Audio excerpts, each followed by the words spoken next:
Sir, my name is Mr. Tatumiko, and today we are going to discuss or show the correct and incorrect use of ECDIS. So first off, we're going to turn on the ECDIS. It's just the same as computer, so holding on to the power button and then wait for it to start and then start the software. Once we open the software, you will see this. So the first thing first, we're going to differentiate between display options. So as we see the SD here. So if we click the SD, we show the two options. There are base display and standard display. So what's the difference between the two? The base display will be less detailed, and when you set it to the standard display, it will let you see the more details about where you were going, like the route of your. You will be able to know if it's safe, like if there's a shallow water or any island that you will encounter, so you will be able to avoid them.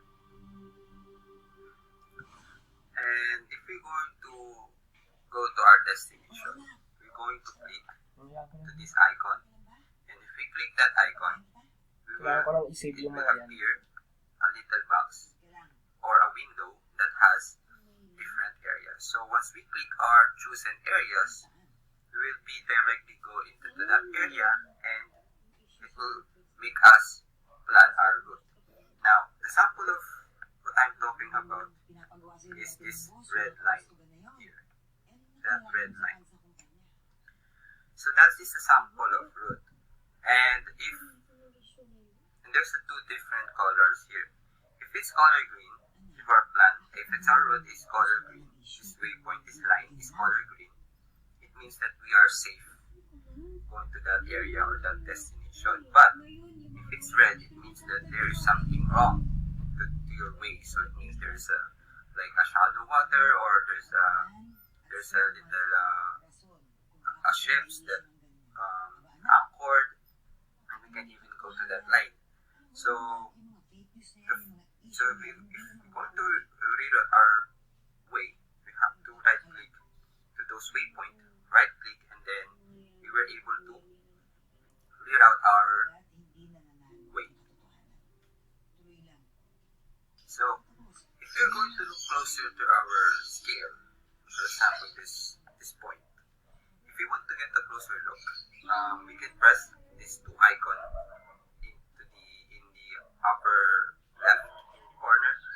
By clicking those two icons, you can either zoom in or zoom out in our waypoint or that exact point, so we can get a closer look.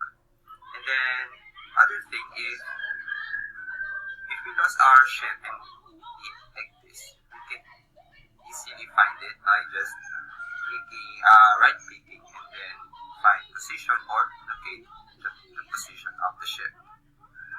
And take note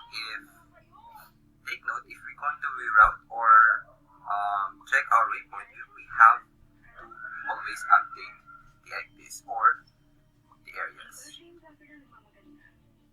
And lastly, we must remember that we need to monitor or check our destination or our waypoint by just clicking the waypoint. We can easily track if there's an early warning. So if that happens, we can easily relocate our waypoint and we can go to our destination safely.